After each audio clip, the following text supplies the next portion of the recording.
Isa rin ba kayo sa mga tao na naniniwala sa mutya? Kung oo, para sa iyo ang kwentong ito. Kalakip na ng ating pamumuhay sa mundo ay ang mga nagsasalimbayang kababalaghan at mga istoryang nababalutan ng misteryo. Isa na rito ang kwento ng batang si Diday. Ang pinili ng mutya ng Hunyango na maging isang gabay. Ang gabay ay ang tawag sa mga taong nagiging tagapangalaga ng mutya dahil sa natatangin nilang angking katangian na angkop para gisingin ang natutulog na diwa ng isang mutya. Bata pa lamang si Diday ay namulat na siya patungkol sa mga aswang. Halos araw-araw may namamatay sa kanilang baryo. Lahat ng mga bangkay ay pare-pareho na may mga marka ng mga kalmot sa kanilang mga katawan. Hindi na bago sa kanila ang mga ganoon na kaganapan. Hindi na rin nakakapagtaka dahil sa lokasyon ng baryo nila na malayo nga sa kabihasnan. Noong araw, ang mga bahay roon ay yari lamang sa mga nipa at pawid at hindi pa rin naaabot ng linya ng kuryente. Gasera o di kaya naman ay flashlight na baterya, yun lamang ang kanilang iniilaw sa gabi. Isa sa pinangangambahan ng mga residente ay ang pagdulog ng kabilugan ng buwan. Lumalabas sa mga aswang upang maghasik ng lagim. Kinukuha nila ang mga birhen sa baryo, habang ang iba namang residente ay ginagawa nilang hapunan, direktang pinapatay, dinudukot ang kalamnan at iniiwang nakahandusay ang kanilang mga katawan. Ate tayo, kabilugan na naman po ng buwan. Mukhang mauulit na naman po ang mga nangyayari nun. Natatakot po ako. Diday, natatakot din ako para sa kaligtasan ng pamilya natin. Pero gayon pa man, wala tayong magagawa. Kinakailangan na lamang natin na mag-ingat. Nakarungaw sa may bintana ang magkapatid. Tinitingala nila ang magandang hubog ng buwan. Pero sa kabila ng napakagandang hubog nun, nagkukuble ang panganib. Dahil batid ng buong baryo, na muli na namang aatake ang mga nilalang ng dilim. Kahalintulad ng mga mababangis na aswang. Ano ba kayo magkapatid? Kita nyo namang gabi na. Bakit nakabukas pa rin ang bintana? Isarado nyo na nga yan? Para naman kayo mga hindi nag-iisip. Alam nyo namang kabilugan ng buwan ngayon. Gusto nyo bang mapasok tayo ng mga aswang? Ha? Nagulat ang magkapatid dahil sa bulyaw ni Aling Tina, ang kanilang ina. Dahil doon ay dali-dali nilang isinarado ang nakabukas na bintana. Bunsod din noon ay hindi na nakapasok sa loob ng kanilang bahay ang tanglaw ng bilog na buwan. Tanging ang liwanag mula sa gasera na lamang ang nagsisilbi nilang ilaw. Ang mga bangkuan, mesa at aparador nila ay iniharang nila sa pintuan nang sa ganon ay maging karagdagang pabigat upang hindi kaagad mabuksan nang may mga masasamang loob na maaaring pumasok sa kanilang bahay. Mga anak, kumain na kayo rito. Baka maubusan ng langis ang gasera natin. Wala na tayong ibang langis pa. Gusto nyo bang kumain ng madilim? Sige kayo, baka pag madilim na, biglang may mahulog na butike mula sa kisame at sila pa makain natin. Napatingala ang buong pamilya sa bubungan. Doon ay napansin nila ang mga butiki na nakarungaw na wari bang pinapanood ang bawat kilos nila. Sa takot na baka ay pumatak ang mga yun sa pwesto ng mga pagkain na naraong nakahain sa sahig. Kaagad nang kumain ng magkapatid. Kasalo ang kanilang nanay at tatay. Nanay, masarap mo po talaga magluto. Hindi nakakasawa. Ang simpleng sinabawang malunggay at papaya, nagiging kalasa ng tinolang manok. Wala ka pa talagang katulad, Nay. Ay nako Diday, binubola mo na naman ako niyan eh. Gayahin mo nga ang tatay at ate mo, tahimik lang na nilalasap ang pagkain. Baka mamaya sa kakadaldal mo dyan, baka mabulunan ka pa. Sige po, Nay. Pasensya na po. Itinuuna ng buong pamilya ang kanilang atensyon sa pagkain. Masaya ang kanilang salusalo. Pero sa kalagitnaan ng kanilang hapunan, bigla silang nakarinig ng malakas na alulong ng isang asong gubat mula sa di kalayuan. Isang senyales ng nalalapit na kapahamakan sa kanilang baryo. Sige na mga anak, ligpitin nyo ng mga kinainan nyo. Kinakailangan na natin magtago. Siguradong ilang minuto lang. Darating ng mga aswang dito sa baryo. Agad na niligpit na mag-iina ang kanilang kinainan, habang si Mang Rodolfo naman ay nagtungo sa kusina upang kunin ang kanyang matalas na itak. Na makapagligpit na, ay agad nang pumasok ang mag-ina sa kanilang kwarto upang doon magtago ang mga ito. Bilisan nyo, dito tayo magtago sa ilalim ng papag. Sigurado ako na ligtas tayo rito. Huwag kayong matatakot. Hindi namin kayo pababayaan ng tatay nyo.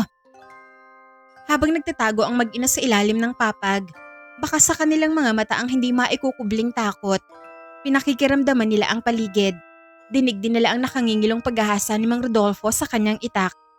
Matalas na ang itak nun, pero mas minabuti pa ni Mang Rodolfo na hasain muli ang itak upang makasigurado na mas magiging matalas pa ito. At upang magtagal na rin ang patalim ng itak kung sakali mang magawang pasukin ng ilang mga aswang ang kanilang bahay. Nay, natatakot ho ako. Hindi ba'y palaging mga dalaga ang kinukuha ng mga aswang? Paano kung dukutin nila ako? Ayokong sumama sa kanila. Natatakot ho ako, Nay. Ayoko pa hong mamatay at maging alay. Talia, hindi namin nahayaan ng tatay mo na mangyari yun. Gagawin namin ang lahat para lamang mailigtas namin kayong magkapatid. Huwag na nga kayong mabahala. Ikalma niyo lang ang mga sarili niyo. Tahimik lamang ang batang si Diday habang pinakikinggan niya ang konversasyon ng kanyang ate at ng kanyang nanay. Sa loob-loob ng bata ay kinakabahan siya. Ayaw niyang makuha ng mga aswang ang kanyang ate. Ayaw niya rin na mapahamak ang kanilang nanay at pati na rin ang kanilang tatay dahil natatakot siyang maiwan ng mag-isa. Ilang minuto ang lumipas ay nahinto ang nakangingilong paghahasa ni Mang Rodolfo ng itak. Kahalili ng sunod-sunod na sigawan ng mga kapitbahay nila na naroong inaatake na ng mga aswang. Sari-saring ingay ang kanilang mga naririnig mula sa labas. Bukod sa sigawan ng mga tao, ay nauulinigan din nila ang walang humpay na pag-angil ng mga aswang. Ingay ng mga nagkakalampagang yero at ng iba pa. Naku, nandiyan na mga aswang. Ano gagawin natin kapag nakapasok sila sa loob ng bahay natin? Anak, huwag kang maingay. Baka marinig ka nila. Natahimik at napalunok na lamang ng laway ang batang si Diday dahil sa kaba.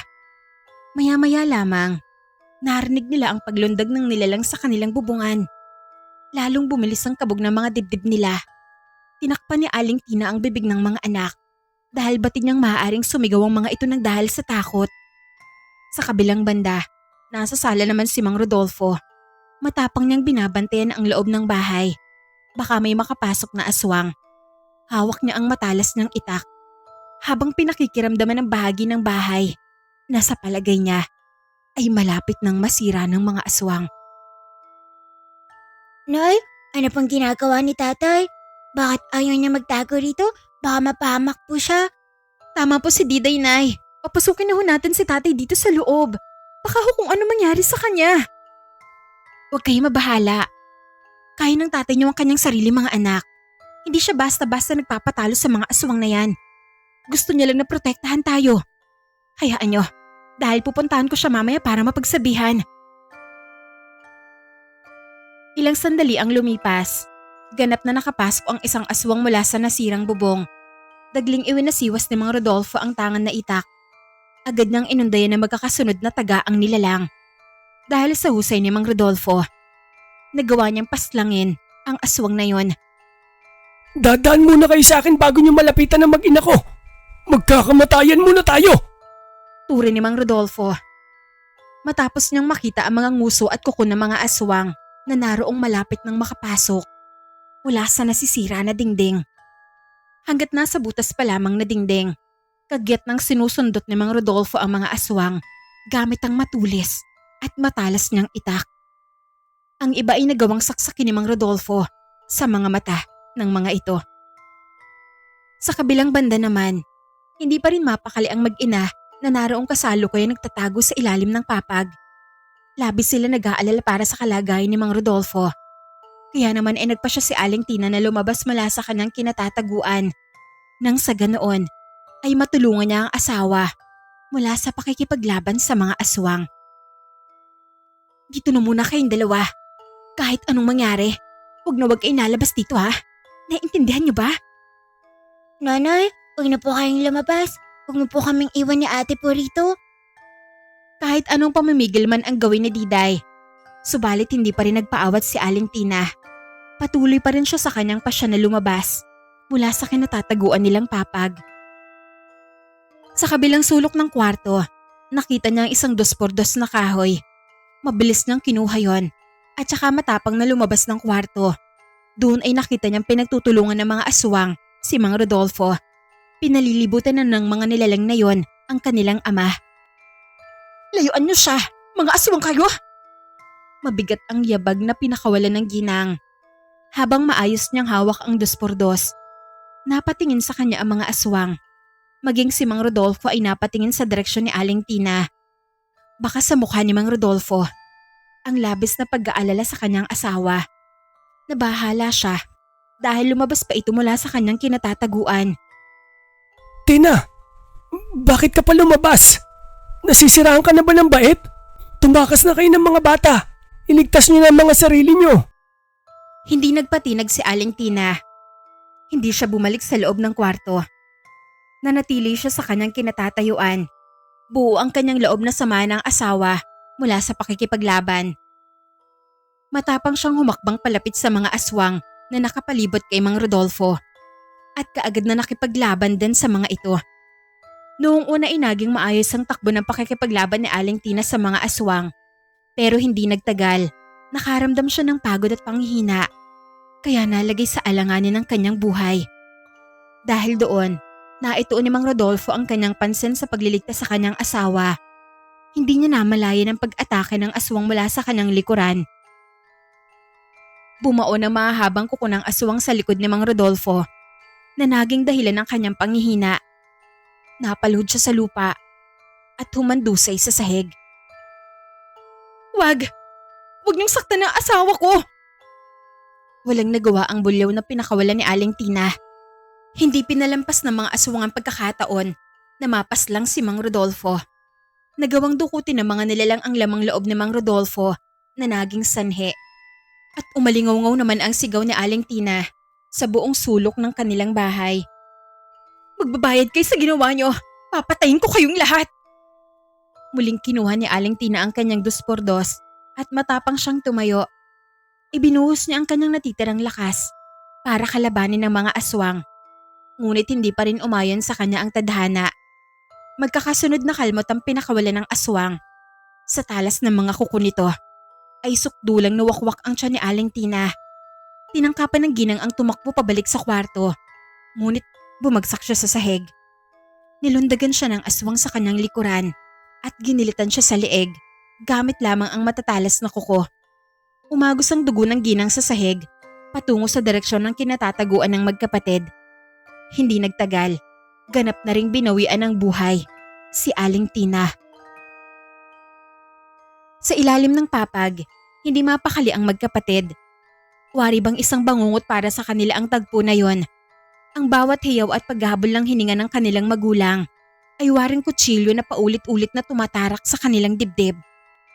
Dahil sa takot at kawalan ng kaalaman sa pakikipaglaban, walang nagawa ang magkapatid kung dae ang manatiling tikom ang mga bibig habang tumutulo ang kanilang mga luha.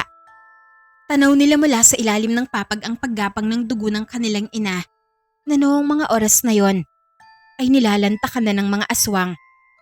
Samot-saring emosyon ang naglaro sa isipan ng magkapatid. Gusto nilang lumaban at lumabas sa kanilang kinatataguan. Pero pinangungunahan sila ng karuwagan. Batid rin kasi nila na hindi malabong danasin din nila ang dinanas ng kanilang mga magulang. Pero ilang minuto ang lumipas. Inaamoy-amoy ng mga aswang ang buong sulok ng bahay. Wari bang nalalanghap nila sa hangin na may ibang tao pa sa loob. Mas lalong sumidhi ang kaba at takot na nararamdaman ng magkapatid. Hanggang sa napansin nilang humahakbang na ang ilang aswang patungo sa kanilang direksyon. Humahangos pa yon habang may mga dugong tumutulo sa bunganga nito. Gulong-gulo ang isip ng dalawa. "Diday, dito ka na lang muna. Kinakailangan kong lumabas para hindi tayo parehong mapahamak." Pero ate, kukunin ka po nila. Gagawin ka nilang alay. Kung mo akong iiwan dito na mag-isa, natatakot po ako. Mahinang nag-uusap ang magkapatid roon sa ilalim ng kinatataguan nilang papag. Pero kahit tutol si Diday sa planong paglabas ng kanyang ate, wala siyang nagawa. Napansin kasi ni Talia na malapit nang makalapit sa kanilang kinaroroonan ng mga aswang. Sa takot na baka ay mapahamak din ang bunso niyang kapatid. Minainam niya na lumabas upang linlangin ang mga aswang. Nandito ako. Sige na, kunin niyo na ako. Ako rin naman ang gusto niyong kunin, hindi ba? Hindi na ako papalag. Napahangos at nagliwanag ang mga nagpupulahang mga mata ng mga aswang nang makita nila ang dalaga.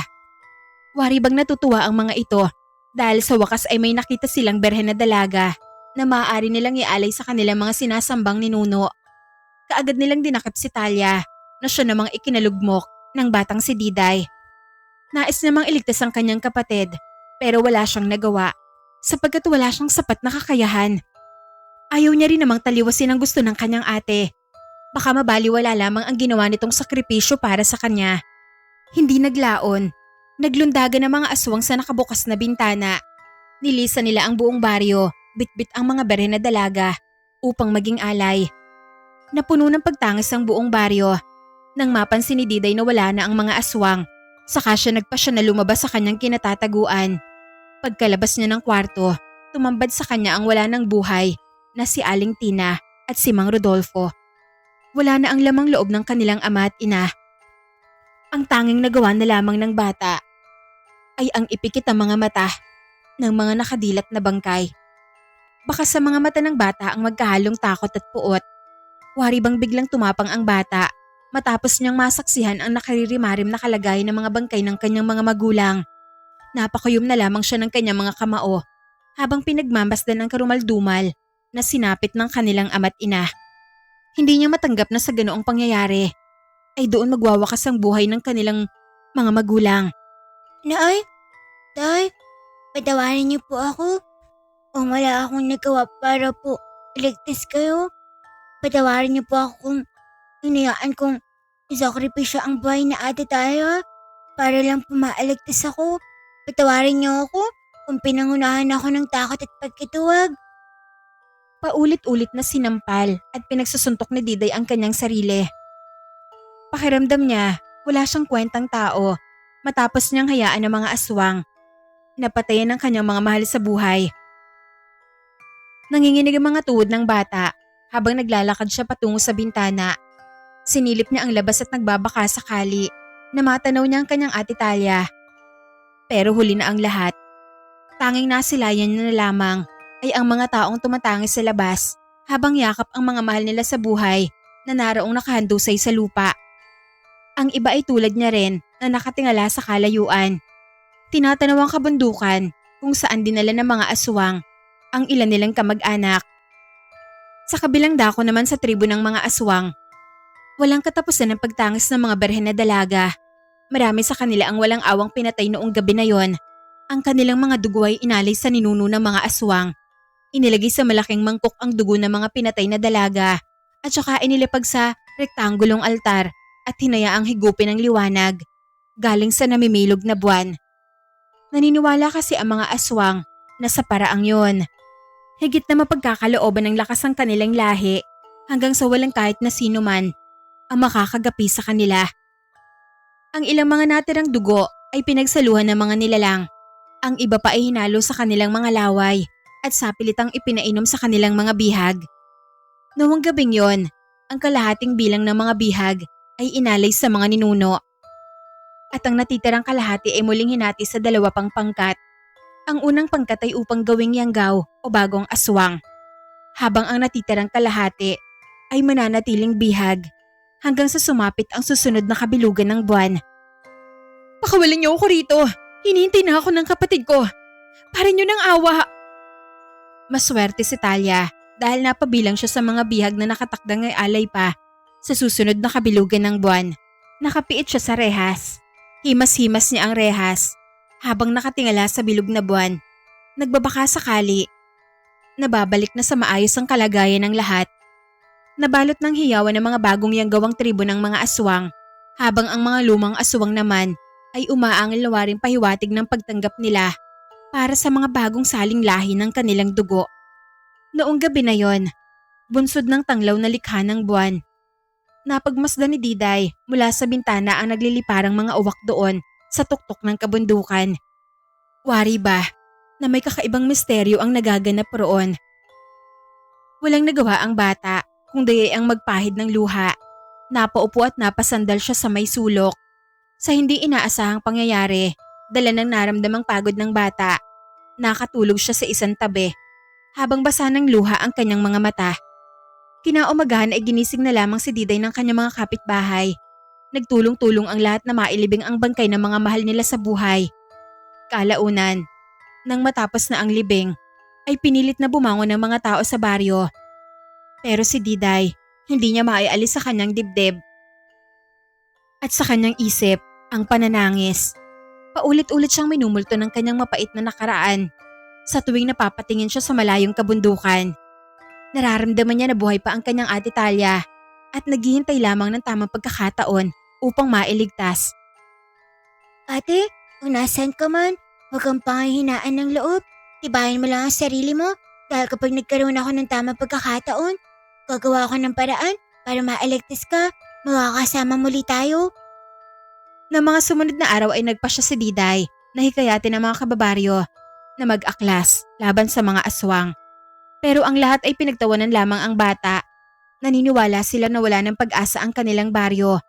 Ang suhestyon ni Diday para sa kanila ay isang kahibangan na maglalagay lamang sa kanilang mga sarili sa panganib. Maliban sa bata, wala nang umaasa. Naligtas pa ang mga mahal nila sa buhay. Ang bilis na naman pong sumuko. Paano kung may naghihintay pa sa atin na ma-electis sila? Hindi ba kayo nanghihinayang? Na baka imbes na ma-electis pa natin ng iba, ahayaan na lang natin sila na mapati ng mga aswang. Hindi tayo mga hayop. Kung may hayop man, yun po mga aswang na yun. Sila po ang mga hayop. Pero umiiling-iling lamang ang mga residente.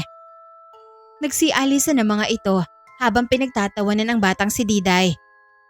Napaupo na lamang ang bata sa isang malaking bato at tila ba nawalan ng pag-asa hanggang sa may isang matanda ang lumapit sa kanya. Tinapik nito ang balikat ni Diday na ikinagulat naman niya ng bata. Dala ng kuryosidad, kaagad na lumingon ang bata at doon nga niya nakita ang matanda. Hindi pamilyar sa kanya ang matanda na yon. Tila ba noon niya lamang ito nakita sa kanilang baryo. Lola, ano pong ginagawa niyo rito? Sino po kayo? At saan po kayo nakatira? Ako si Rosalinda. Isang dakilang pantas na matagal lang naninirahan sa kabilang baryo. Nagpunta ako rito dahil sa isang liwanag na alam ko magiging susi para sa inaasam-asam kong kapayapaan dito sa baryo Hunyang. Nangunot ang noo ni Diday dahil hindi niya lubusang maunawa ng sinasabi ng matandang pantas. Pero sa hindi malaman na kadahilanan, nararamdaman ng bata na maganang loob niya sa matanda kung kaya naman naging komportable siya rito at mabilis na naman ito na pinaniwalaan. Pasensya na po, kailangan ko na pong umuwi. Hindi ko po kasi kayo maintindihan. May aasikasuhin lang po ako sa bahay. Sandali lang bata. Alam ko ang nilalaman ng puso mo at isipan mo. Kaya kitang tulungan sa mga nais mong gawin. Hindi kita bibiguin, pangako yan. Dahil sa lahat ng mga residente dito sa baryo Hunyang, natatangi ang tulad mo. Sa mura mong edad. Batid kong karapat dapat ka na maging gabay ng mutya. Biglang natigilan ng bata sa akma niya na sanang pag-alis. Marahan siyang lumingon pabalik sa matanda. Baka sa kanyang mukha ang pagtataka na tila ba puno ng mga katanungan ng kanyang isipan. At malagkit siyang napatitig sa matanda. Tama po ba ako ng pagkakarinig? Nababasa mo po ang salaupin ko? At saka ano po ba yung matya? Paano ako niyan po matutulungan? Mamayang hapon, sa ganap na alas 5, habang nag-aagawan ng liwanag at dilim, magtungo ka sa timog ng baryo Hunyang. Sa bandang yon, doon ako nakatira. Naida ko ni Diday ang kanyang tingin sa timog na bahagi ng baryo kung saan nakaturo ang matandang pantas. Napalunok ng laway ang bata at may pagdadalawang isip kung dapat ba niyang paniwalaan ang matandang yon. Sa burol na yon, doon ako nakatira. Kung nakikita mo ang munting kubong yon na mag-isang nakatayo sa burol, yun ang bahay ko. Kung gusto mo magiganta laban sa mga aswang, sundin mo lang ang tamang oras na ibinigay ko sa iyo. Malagkit na sinipat ni Diday ang kubo na sinasabi ng matanda. Salubong na ang kanyang mga kilay dahil sa layo ng burol. Galanggam na lamang ang tingin niya sa mga kubong naroon. Sa isip-isip ng bata, baka hindi niya kayanin ang magpunta roon. Hindi niya rin akalain na sako pa rin pala ng baryo Hunyang ang burol na itinuturo nito. Paano po ako makakasiguro na hindi mo po ako nililinlang, Lola? Hindi nakatanggap ng tugon ng bata, kung kaya naman ay napalingon siya sa pwesto ng matanda. Subalit nagulat na lamang siya dahil biglang naglaho ang matanda. Hindi niya mawari kung saan ba yun pumunta. Lola, nasa na po kayo? Muling inilibot ng bata ang kanyang tingin sa paligid, pero bigo talaga siya na makita muli ang matanda. May sayawaga talaga ang matanda ngayon? Saan naman kaya siya nagpunta? Gulong-gulo ang isip ni Diday. Napakamot na lamang siya sa kanyang ulo at saka muling ibinaling ang kanyang tingin pabalik sa itinuro ng matanda kanina. Muling bumalik sa kanyang isipan ang mga sinabi ng matanda. Sa palagay ko, hindi niya ako binibiro. Paano niya kaya nalaman na gusto kong magiganti sa mga aswang? Ang matanda ngayon? Siya lang ang makakasagot sa lahat ng mga katanungan ko. Ang kaso, sobrang layo naman ng bahay niya. Kailangan ko nang simulan ng paglalakad. Baka maabutan ko pa siya. Baka naglalakad na rin pa uwi yun. Sa pangamba na baka ay hindi makarating sa itinakdang oras, mabilis na tumakbo ang bata patungo sa timog. Hindi niya alintana ang mga nagsasalimbayang mga sanga at baging na humaharang sa kanyang daraanan. Wari bang nagmistula siyang ligaw na labuyo o yung maliit na manok sa gubat na nagagawang suungin kahit pa ang pinakamakipot na lusutan. Gumagapang ang bata kung kinakailangan. Tumatalon din sa tuwing may malaking troso na nakaharang sa kanyang daan. Napatigil na lamang siya nang may makita siyang bangin sa kanyang dadaanan. Nasaan na kaya ang matanda ngayon? Grabe, ang bilis na namang maglakad. Kanina pa ako tumatakbo pero hindi ko pa rin siya naaabutan. Pambihira siya. Engkanto yata ang matanda ngayon. Paano niya naman ikaw ang tawirin ng bangin na to? Napaupo na lamang saglit si Diday dahil wala siyang alam kung paano makakatawid sa bangin. Nagnilay-nilay muna siya na kung saan ay malaking tulong din dahil nagawa niya na makapagpahinga. Pumulot siya ng bato at inihulog niya sa bangin. 3 minuto ang tumagal bago tuluyan na nahulog ang bato sa ilog na naroong pumapagitna sa bangin. Nakalignas nga ako sa mga aswang. Mukhang dito naman ako mamamatay. Wika ng bata. Gayunpaman, hindi siya nawala ng pag-asa. Muli niyang tinawag mula sa bangin ng matandang pantas. Sa pag-asa na baka lumitaw yon at tulungan siya na makatawid sa bangin. Pero walang manang Rosalinda ang nagpakita kay Diday. Kaya naman ay naghanap ang bata ng mga troso na pwede niyang gawing tulay. May mahabang kawayan siyang natanaw sa malapit. Subalit ang problema niya ay wala naman siyang dalang itak. Kaya naman ay kumuha na lamang ng matulis na bato ang bata at saka paulit-ulit niyang pinukpok ang kawayan hanggang sa nabasag at humapay ang mga ito. Isa-isa niyang inilatag sa bangin ng mga kawayan at nang makita niyang makapal na ang bungkos ng mga ito, itinali niya ito gamit ang mga baging na nakita niya lamang sa paligid. Nang sa ganoon ay makatiyak siya na hindi maghihiwa-hiwalay ang mga kawayan sa oras na lalakaran niya na yon. Ayun, pwedeng-pwede na. Sigurado ako na hindi ako mahuhulog nito. Buo ang loob at kampanteng naglakad si Diday mula sa ginawa niyang tulay. Habang tumatawid siya, napansin niya ang mga matching na tumatawid din sa bangin gamit ang mahabang baging na nakakonekta sa isang puno. Lumalambitin ang mga matching doon at saka sila lumulundag patungo sa kabilang ibayo. Napasapo na lamang sa noo ang bata noong nagawa na niyang makatawid. Pinagmasdan niya kasi ang mga matching na lumalambitin sa baging. Pwede naman pala yun. Bakit hindi ko kaagad naisip? Ay naku, mas matalino pa pala sa akin ng mga matching. Pagkatapos noon, ipinagpatuloy ng bata ang kanyang paglalakad patungo sa burol. Hindi niya ininda ang pagod. Kahit kita na ang pamumuo at pagdaos-dos ng kanyang mga pawis sa katawan.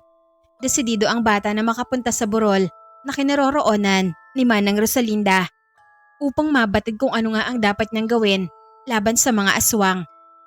Isang bundok pa kailangan kong puntahan bago ako ganap na makarating doon.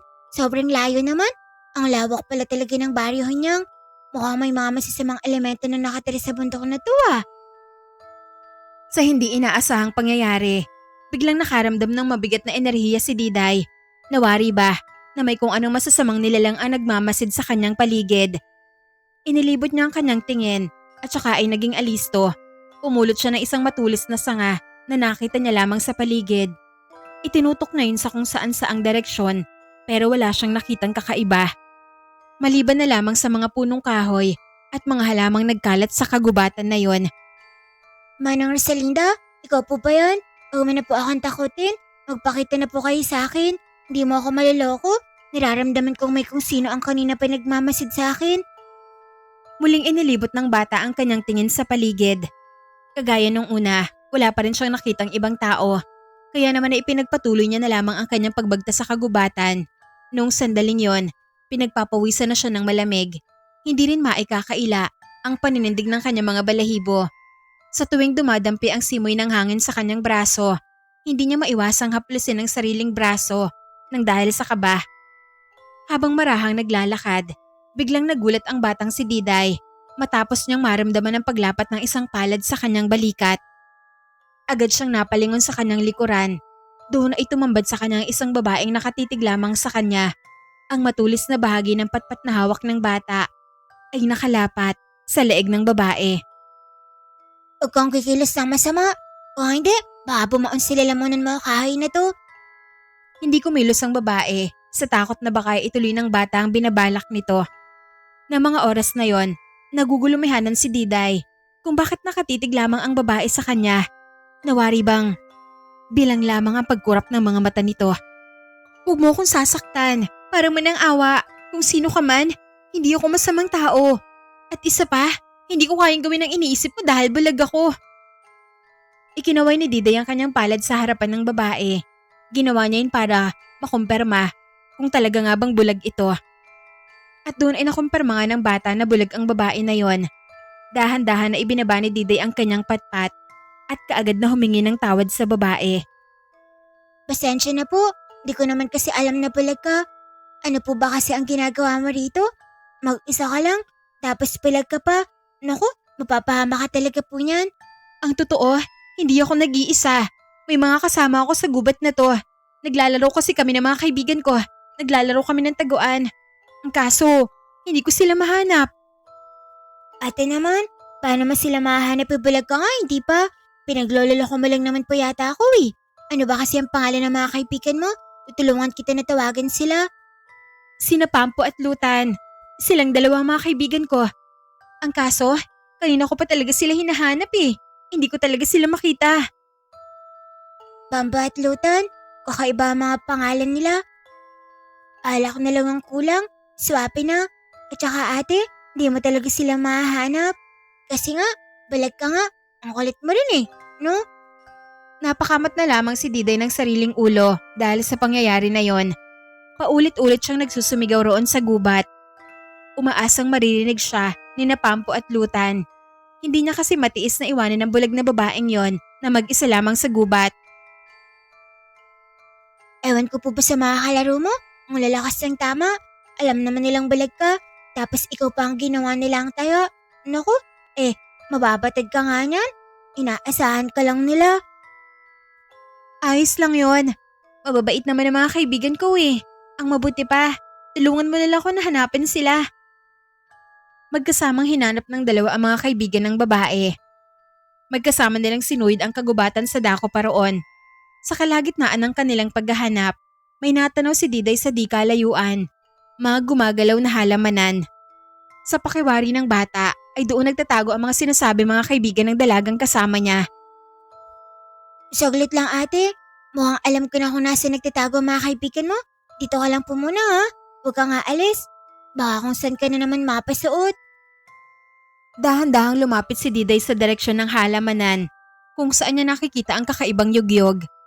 Medyo kinakabahan pa siya dahil hindi niya tsak kung ang mga kaibigan nga ba ng babae ang nagtatago sa bandang yon. Pampo at Lutan, kung kayo man yan, lumabas na kayo. Kanina pa kayo hinanap na kaibigan nyo. Ilang sandali pa, napaatras at napaupo si Diday sa lupa. Nang lumabas mula sa kasukalan, ang mga kaibigan ng nilalang. Imbes na mga tao, mga malalaking uri ng butike ang bumungad kay Diday. Kulay berde at mayat maya, nag-iiba ng kulay ang mga yon. Depende sa kulay ng mga bagay na nadidikitan nila. Mula sa pagiging berde ay naging kulay kayumanggi ang mga ito, kagaya ng kulay ng inaapakan nila na tuyong dahon. Mabilis na tumayo si Diday at saka tumakbo patungo sa bulag na dalaga. Dali-dali niyang hinawakan ng braso noon at hinila palayo sa mga naglalaki ang mga butiki. Ano bang nangyayari? Nakita mo na ba mga kaibigan ko? Hindi ko po sila nakita. Kailangan na nating umalis sa lugar na to. May mga taong butike para magusto nila tayong kainin. Bilisin mo na ate. Umalis na po tayo rito. Mabilis na tumakbo si Diday habang hawak niya sa braso ang bulag na dalaga. Dahil doon, nawala ng balanse ang dalaga. Nahinto sa pagtakbo ang dalawa hanggang sa tuluyan silang naabutan ng dalawang taong butike. Pinalibutan sila ng mga yon, kaya pakaramdam ng bata, wala na silang kawala. Umalis na kayo. Lubayan niyo kami. Huwag niyo kaming kakainin. Parang awa niyo na. Umalis na kayo. Labayan nyo kami. Huwag nyo kaming kakainin. Parang awa nyo na. Bata, hindi ka nila papakinggan. Ang mabuti pa'y umalis ka na. Iligtas mo ng sarili mo. Hayaan mo na akong maiwan dito para ako na lang ang kainin nila. Bulag ako at wala akong kwenta. Pero ikaw, marami ka pang magagawa dahil bata ka pa. Marami ka pa na matutulungan. Hindi po pwede na iwanan na lang kita rito ate. Hindi ako papayag na mapahama ka. Lahat tayo ay may kwenta. At tama ka, marami akong matutulungan at isa ka na ron. Ikinuyom ng bata ang kaliwa niyang palad. Samantalang ang kanan niyang kamay ay pasimple ng kumukuha ng matulis na bato na nasa paanan ng bulag na babae. Kaagad na tumayo ang babae at pareho niyang binalingan ng masamang tingin ang mga taong butiki. Kung akala nyo, basta-basta nyo lang kami mabibiktima, nagkakamali kayo. Hindi na ako papayag pa na maulit mo lang sinapit ng pamilya ko. Hindi na ako matatakot sa mga nilalang na kagaya nyo. Mabagsik na tinina ng mga taong butiki si Diday. Lumalabas pa ang dila ng mga nilalang habang paunti-unti silang humahakbang palapit sa dalawa. Para bang gutom na gutom ang mga nilalang na yon. Naging alisto naman si Diday. Tinibayan niya ang kanyang mga paa. Sinisiguro na hindi siya nabubuwal mula sa kanya na pagkakatayo.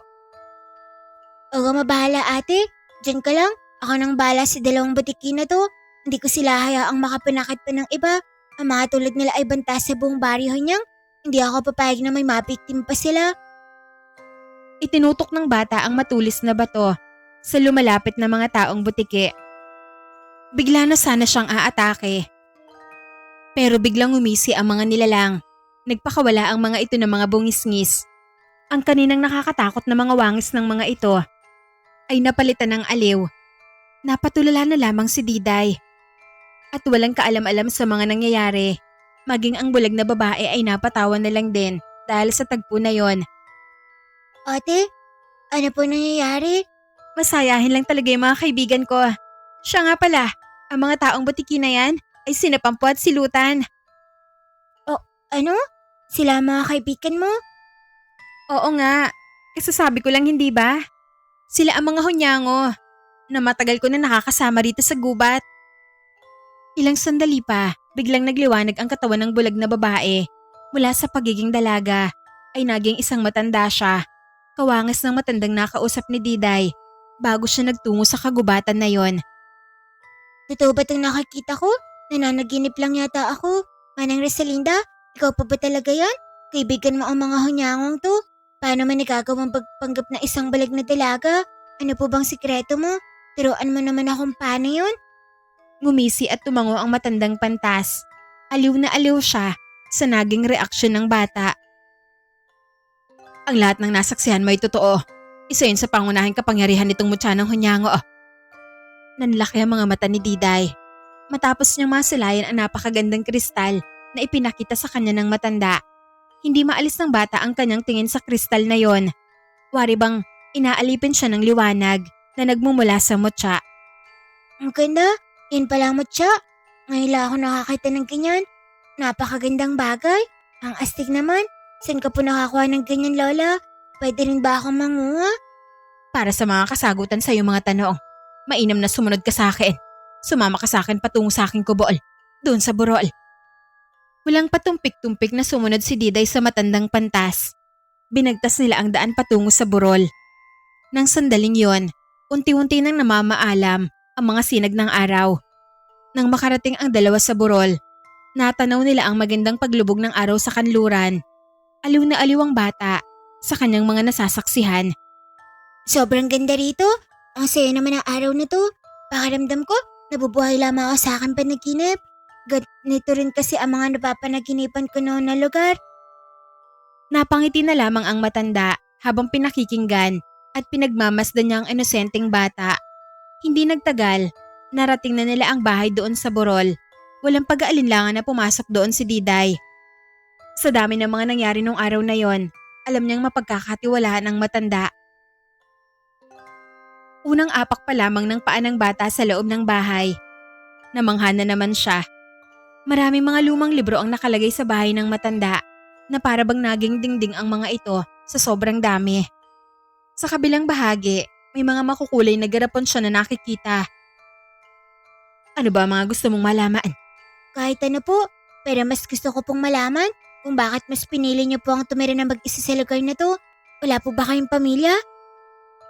Dahil sa tanong ng bata, ay umiwas ng tingin si Manang Rosalinda.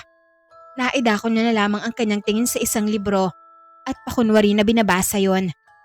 Matimya siyang umupo sa isang itim na upuan na tila bayari sa ugat ng malaking puno at niyaya niya rin naman ang bata na umupo. Matagal na akong walang pamilya matapos silang patay ng mga aswang. Bata pa lamang ako noon nang suguri ng mga aswang ang baryo. Mabuti na lamang dahil nagawa kong itago ng aking ina sa ilalim ng batalaan. Noong magdalaga ako, muling sumugod ang mga aswang upang manguha ng mga dalagang iaalay nila. Mabuti na lamang dahil nakatakbo ako patungo sa direksyon na ito. Munti ka na ako mahulog sa bangin noon. Mabuti na lamang dahil iniligtas ako ng mga hunyango. Sinapampu at lutaan. Ginabayan nila ako at pinagkaloob nila sa akin ng mutya na matagal na nilang pinangangalagaan. Ang ganyan po. Bakit mas pinili mo ang manahimik na lang kaysa ang kalabanin ng mga aswang? Sana, ipinagtanggol mo nila ang mga tao gamit ang mutya ngayon. Ay di sana, buhay pa ngayon si nanay at tatay. Hindi sana nakuha ng mga aswang ang atitalya ko. Napakamakasarili mo naman po pala. Gusto niyo bang magdusa rin kami? Kagaya po ng dinanas niyo. Kumalma ka lang, Diday. Wala akong intensyon na maging makasarili. Uungat na sa akin ng mutya pero hindi gumagana ang ibang kakayahan nito dahil hindi akong pinakanararapat sa mutyang ito. Dahil lamang sa pahintulot ng mga hunyango kaya nagagamit ko ang mutyang ito. Wala akong sapat na kakayahan para magapi ang mga aswang. At ngayon, matutuldo ka ng matagal ko nang hinihintay ang pagdating mo. Diday, ikaw ang nararapat na maging tagapangalaga ng mutya ng hunyango. Napatulala na lamang ang bata. Hindi niya alam kung ano nga ba ang mga nangyayari. Ako? Paano ako? Ano naman po ang naging basehan mo kung bakit po ako? Ang mutya ang pumili. Naglabas siya ng liwanag at sinundan ko lang. Hanggang sa dalhin niya ako palapit sa'yo. Hindi na rin naman ako nagtataka. Sigurado akong tama ang pinili ng mutya. Lalo pat nagawa mong pagdagumpayan ng iyong mga pagsubok kanina. Napaisip na lamang ng malalim si Diday. Pilit niyang inaalala kung ano ang mga pagsubok na sinasabi ni Manang Rosalinda. Pagsubok po? Ano pong pagsubok po ba yun? Unang pagsubok, nagawa mo tumawid sa bangin nang walang tumutulong. Doon namin nasukat ang angkin mong talino. Mahusay kapag dating sa mga diskarte. Isang talino sa mga mahalagang bagay na kinakailangan na magiging gabay ng mutya. Utak ang pangunahing kailangan. Pangalawa naman, ang iyong puso. May bukal na kalooban ka rin. At nasukat yan sa isa pang pagsubok. Hindi mo ako iniwanan na mag-isa. Hindi ka makasarili. Ipinagtanggol mo ako laban sa mga hunyango. At dahil doon, nalaman namin ng timbang ang iyong isipan at ang iyong puso. Kaya naman ang hatol ng mga hunyango ay karapat-dapat ka na maging tagapangalaga. Habang nasa palad ni Manang Rosalinda ang mutya, naglabas yun ng makinang na liwanag at kusang lumutang patungo sa palad ni Diday. Hindi makapaniwala si Diday sa mga nangyayaring yon hanggang sa ganap nang napasa kanya ang mutya. Ginawang kwintas si Manang Rosalinda nang sa ganoon ay hindi mawawala ng bata ang mutya. Asahan mong hindi ka bibiguin ng mutyang ito. Bilang gabay, kinakailangan mo magkaroon ng koneksyon sa mutya. Kailangan magtagpo ang inyong mga diwa, ang diwa mo at ang diwa ng mutya. Diwa po? Ano po ba yung diwa? Hindi ko po kayo maintindihan. Huwag ka mag-alala. Hindi natin kailangan magmadali. Bukas na bukas, tuturuan kita. Sasanayin kita kung paano gagamitin ang mutya na yan. Kuminang ang mga mata ni Diday dahil sa tuwa. Sabik na siyang matutuhan kung ano-ano mga kakayahang meron ang mutya.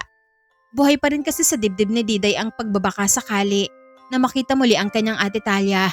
Malakas ang kanyang kutob na magkukrus muli ang landas nila ng kanyang kapatid. Hindi ka ba uuwi sa inyo? Ayos lang ba sa'yo manatili mo narito sa bahay ko? Wala naman po akong uuwian. Wala naman po maghahanap sa akin kung nasaan man ako ngayon. Yung mga kapitbahay ko, pinagtatawanan lamang po nila ako. Wala raw akong kakayahan na baguhin ang tadhana sa buong baryo. Kaya ayos lang po sa akin ang manatili po rito. Kung ganoon, masaya ako dahil sa wakas. May iba na rin akong kasama rito bukod sa mga hunyango. Pinangingilagan kasi ng mga taong lugar na to. Buong akala nila ako ang aswang na pumapatay ng mga tao. Magkasamang natulog ang dalawa sa iisang higaan. Kung pagmamasdan ay mistula silang maglola na hinehele ng mga kuliglig sa labas. Samantalang, ang dalawang hunyango naman ay nagbabantay sa labas ng bahay. Ang isa ay paikot-ikot sa paligid ng bahay habang ang isa naman ay nasa bubungan. Kaya siguradong ligtas si naman ng Rosalinda at Diday mula sa kanilang pagtulog. Sa tuwing may nararamdamang panganib, kaagad na kumikilos sa mga hunyango. Sinusuyod nila ang buong kagubatan upang makatiyak na walang panganib na dudulog sa kubol ng matandang pantas. Kinabukasan, nang magising si Diday ay wala na si Manang Rosalinda sa kanyang tabi. Inilibot niya ang tingin sa buong bahay pero wala talaga doon ang matanda. Kaya naman ay nagpa siya na ang bata na tingnan sa labas ang matanda. Binuksan niya ang bintana. At doon ay nakita niya si Manang Rosalinda at ang dalawang hunyango na naroon sa gitna ng burol. Pinapanood ni Manang Rosalinda na naglalaban ng mga hunyango gamit ang itak. Kaagad na nag-inat ng katawan ng bata at saka pumanaog sa bahay. Baka sa kanyang pagmamadali at sa kanyang mukha, ang pananabik na matuto ng marami. Nakita siya ng matanda kaya napangiti na lamang yon nang makita na handa na nga ang bata. Mabuti naman dahil gising ka na . Ayon, simulan na natin ang unang pagsasana . Inihagis ng matanda ang isang sundang patungo sa bata. Mabuti na lamang dahil alisto si Diday, kaya naman ay nagawa niyang saluhin ng maliksi ang sundang. Sobrang talas ng sundang na yon. Halatang bagong hasa pa dahil kumikinang ang patalim nito. Sa tuwing natatamaan ng sinag ng araw, maging ang mutya ay kumikinang din. Sa tuwing tumatama roon ang sinag ng araw at sa refleksyon ng itak. Ano po ang unang pagsasanay? Bakit kailangan ko ng sindang? Papatay na ba ako kaagad ng aswang? Hindi ka pa pwedeng sumabak sa pagpatay ng aswang Diday bilang isang gabay ng mutya.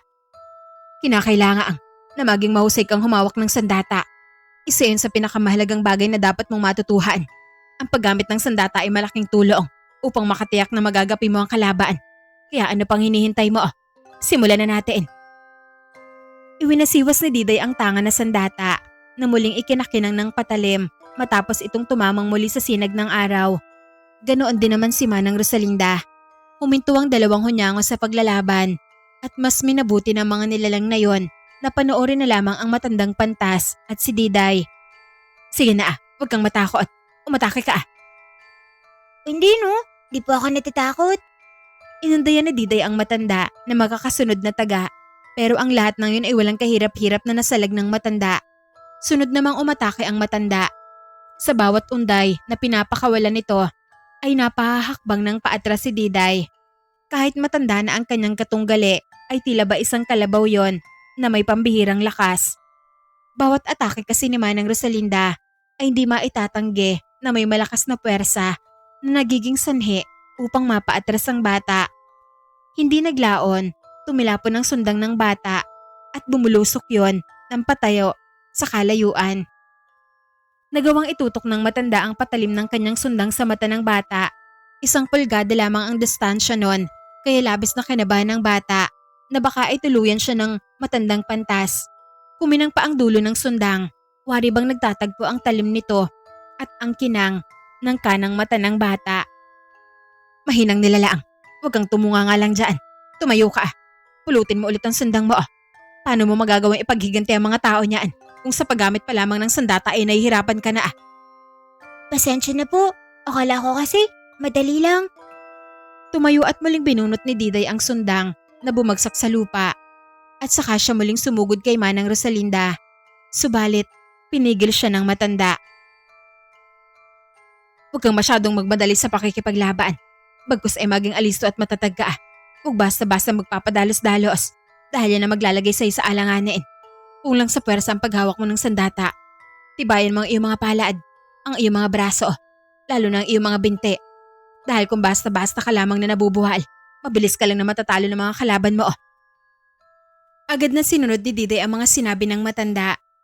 Tumindig siya ng matindi at tiniyak na hindi siya basta-bastang mabubuwal sa kanyang kinatatayuan. Pinilit niyang maging komportable sa hawak na sandata. Itinuro niyang iisa lamang sila ng kanyang hawak na sundang. At saka siya umatake kay Manang Rosalinda. Sa bawat atake niya ay nagagawa na niyang pantayan ang atake ng matandang pantas.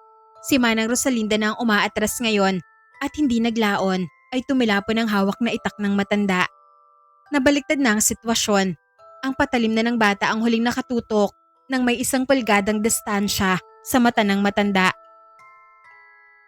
Napalunok na lamang ng laway ang matanda dahil sa husay ni Diday. Hindi niya akalaing magagawa kaagad yun ng bata sa ilang oras lamang na pagsasanay.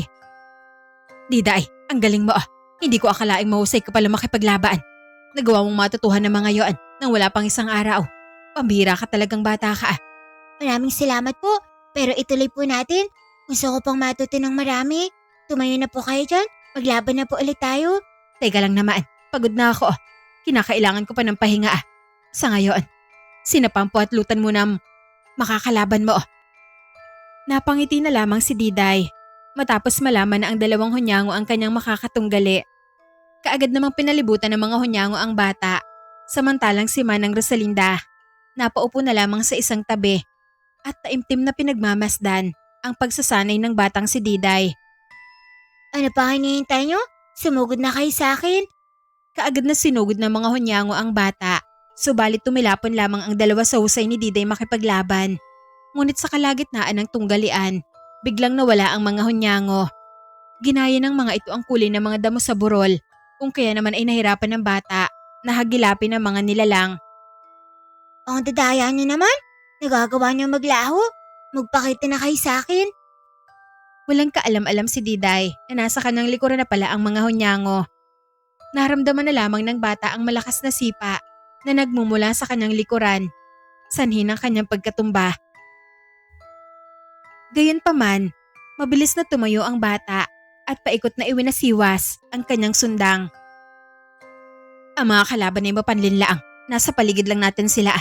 Ikonekta mo ang iyong sarili sa mutya, sapagkat ang mutya ng hunyango ay may kakayahang makaramdam ng alisto sa paligid. Connection sa mutya? Paano po yun? Isipin mo lang at damhin ng natutulog na diwa ng mutya. Ipinikit ng bata ang kanyang mga mata. Sinubukan niyang damhin ang mutya kagaya ng sinasabi ni Manang Rosalinda, pero nahihirapan pa rin siya. Hindi niya magawa-gawa ang koneksyon na sinasabi ng matandang pantas. Ano po ang susunod na gagawin? Hindi ko po talaga alam. Manitili kang nakapikit. Huwag kang imik ng imik. Huwag kang mag-iisip ng kung ano-ano. Ang isip mo, igawat ang mutya ay isa. Sinunod ni Diday ang wika ng matanda. Ilang minuto ang lumipas. Naramdaman niyang tila iisa lang sila ng mutya. Gumana ang pakiramdam ng bata. Tila ba tumalas ang kanyang pandinig at ang kanyang pangamoy. Sa kanya dahan-dahang iminulat ang kanyang mga mata. Ang kailangan mong gawin ay humanap ng mga palatandaan. Gamitin ang mga mata at maghanap ng pagbabago sa paligid. Kagaya ng damo. Makakita mo gumagalaw sila kahit hindi naman ganoon kalakas ang hangin. Pangalawa, kailangan mahusay ka sa prediksyon. Kailangan na bukas ang iyong isipan sa mga posibilidad. Saan ba sila maaaring umatake? Pangatlo, gamitin mo ang pangamoy at pandinig mo.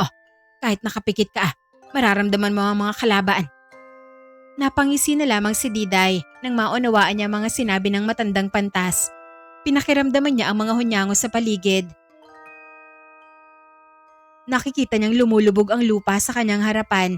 Nawari bang may naglalakad na nilalang doon? Isa pa, naririnig niya ang hininga ng mga hunyango kahit hindi niya nakikita ang mga ito.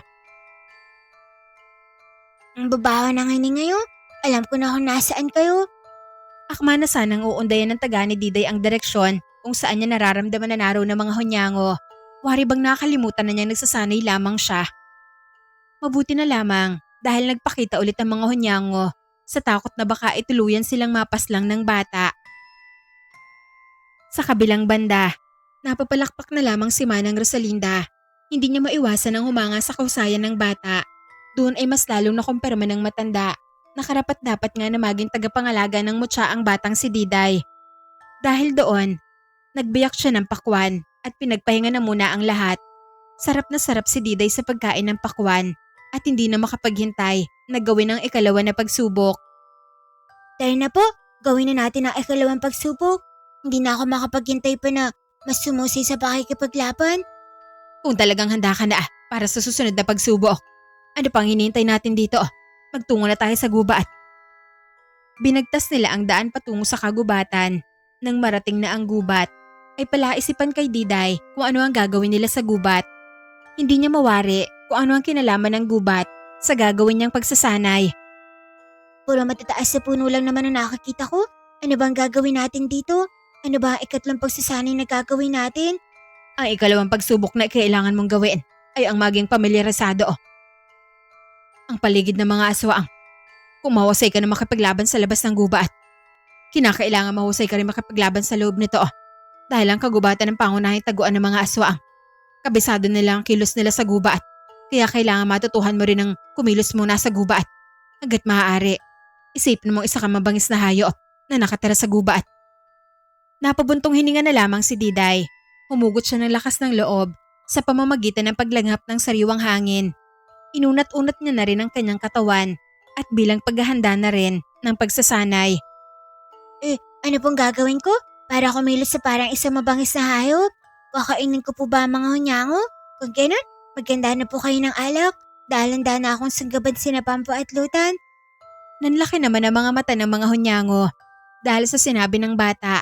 Para bang gusto nang tumakas ng dalawang hunyango palayo sa lugar na yon. Habang si Manang Rosalinda naman ay napasapon na lamang sa kanyang noo. Napapakamot na lamang siya sa kanyang batok dahil sa kapilyahang taglay ng bata. Ano ka ba naman Diday? Nakalimutan mo na naman yata na ang dalawang yan ay ang mga kaibigan natin. Ang kailangan mong gawin ngayon ay ang sundin at gayahin ng pinapakitang gilas nila Pampo at Lutaan. Sinenya si Manang Rosalinda ang dalawang hunyango at saka naman kumilos sa mga ito. Pinagmasdan ni Diday kung ano ang gagawin ng mga nilalang.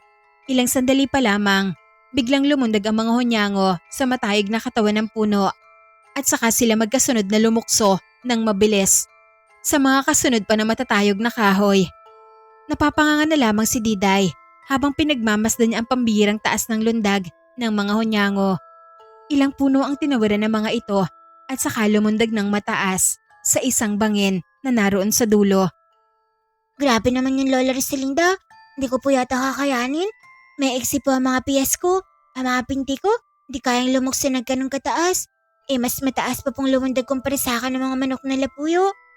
Anong klaseng dahilan yan? Umaayaw ka na ba? Ayaw mo na bang tulungan ng mga tao laban sa mga aswaang? Alam mo bang ilang linggo na lang ang nalalabi sa susunod na pagsapit ng kabilugin ng buwan? Magtutungo na naman sa baryo ang mga aswaang at papatay ng maraming tao at dudukutin nila ang mga dalaga para gawing alay. At ikaw, hahayaan mo na lang ba sila magdusa sa kamay ng mga aswaang? Panunuorin mo na lang ba sila kahit pa na ikaw ang pinili ng mutya na maging gabay? Hindi ako papayag. Hindi ko hayaang mangyari ulit yun. Ayoko maranasan pa ng iba mga kasawi ang dinanas ko nun. Umada sa akin ng mga aswang na yun. Sa susunod na pagpunta nila rito, hindi ko sila hayaang magkalat ng lagim. Magbabayad sila sa ginawa nila sa pamilya ko. Tumingala si Diday sa matayog na puno kung saan unang lumundag ang dalawang hunyango. Akma na sanang lulundag, habang ang mga hunyango naman ay naroong nakaabang sa ibaba ng mga puno. Inutusan sila ni Manang Rosalinda na maging alisto. Kung sakali mang hindi kaagad magagawa ni Diday ang pagsasanay, ang dalawang hunyango ang sasalo sa kanya. Unang lundag pa lang ay nahihirapan na kaagad si Diday, pero kahit ganoon, hindi pa rin siya sumuko. Hindi sumagi sa isipan ng bata ang mawalan ng pag-asa. Ilang beses siyang sumubok hanggang sa nagawa niyang lumundag ng mataas at nagmistulang isang butike na dumikit sa katawan ng puno. Nagawa ko? Pero paano ako makakatawid ngayon sa isa pang puno? Wala akong sapat na lakas para lumundag sa kapila. Kailangan kong bumuelo. Sa ganyang mga sitwasyon, huwag mong isipin na isa ka lang pangkaraniwang tao. Tandaan mo, Diday. Ikaw ang gabay ng mutya. Maniwala ka sa akin. Hindi ka pababayaan yan. Pumikit si Diday at pinakaramdaman niya ang diwa ng mutya. Nang maramdaman niyang naging kaisa na niya ang mutya, saka siya lumundag patungo sa kasunod na puno. Subalit sa kamalas-malasang tagpo, kinapos siya ng lukso. Hindi siya umabot sa kabilang puno, kaya naman ay nahulog siya. Mabuti na lamang, alisto ang mga hunyangong nakabantay sa ibaba. Kaagad na nasalo ng mga ito si Diday. Huwag ka mag-alala. Normal lang yan sa pagsasana ay. Sa ganyan nag-uumpisa ang lahat. Tandaan mo na, Mangga, ay hinihinog sa panahon, hindi sa pagmamadali. Magagamay mo rin yan. Sige na. Simulan mo ulit sa umpisa. Ilang beses na sinubukan ni Diday yon, pero sa tuwing tumatalon na siya patungo sa kasunod na puno, palagi siyang nahuhulog, kaya wala siyang mapagpilian kung doy ay ang mag-umpisa ulit. Tansyahin mo kasi ang pwersa na pakakawalan mo, hindi yung kinakapos ka lagi. Hindi naglaon, nakuha rin ng bata ang tamang timpla ng pwersa at galaw. Napangiti na lamang si Manang Rosalinda. Nagawa ni Diday ang tumalon sa kabilang puno, sa pangalawa, pangatlo, at sa mga kasunod pa, hanggang sa narating niya ang bangin. Bahagya siyang napatigil sa bangin. Ang taas ito? Kakayanin ko ba to? Kung hindi, kamatayan talaga ang patutunguhan ko.